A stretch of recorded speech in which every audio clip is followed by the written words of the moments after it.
Et pour y répondre, Claude, vous recevez Philippe Grimbert. Bonsoir, bienvenue. Bonsoir. Vous êtes psychanalyste, vous êtes écrivain, auteur best-seller Un secret.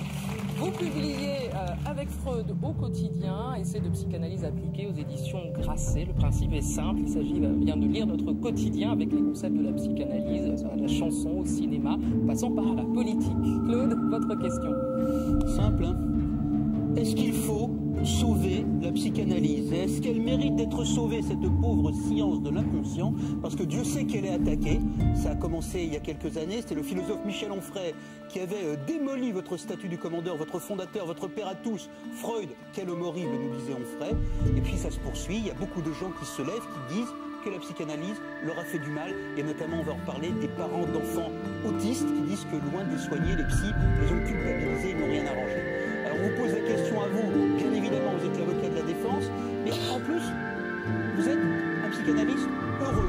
C'est-à-dire que vous vous excipez de votre bonne expérience de psy et d'analyser pour nous dire, mais pas du tout, la psychanalyse c'est extraordinaire, c'est jouissif, c'est amusant, c'est tout votre bouquin. Vous prenez n'importe quelle situation, vous montrez qu'on peut la décrypter avec les théories de Freud. J'ai adoré personnellement le fait que les femmes, c'est comme la fumée de cigarette, c'est fantastique mais c'est dangereux.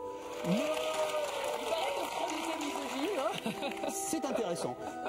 Mais en même temps, au-delà, et on va arrêter les applaudissements, je voudrais savoir si le côté brillant, qui est le vôtre, peut vous permettre de sauver cet art qui est réellement attaqué.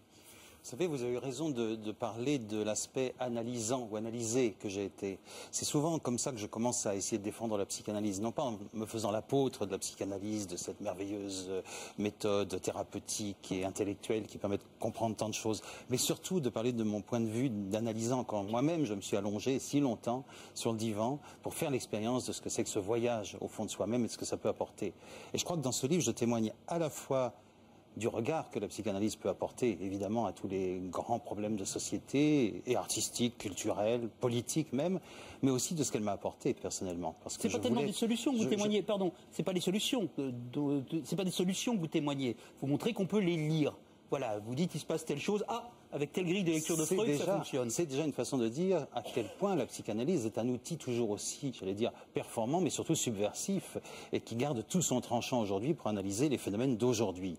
Alors, évidemment, on peut dire, oui, magnifique outil intellectuel qui permet de comprendre les phénomènes culturels, artistiques, politiques, comme je disais, mais est-ce que c'est un magnifique outil thérapeutique? C'est au fond ce qui est discuté aujourd'hui, et c'est même là-dessus qu'elle est fondamentalement attaquée, la psychanalyse.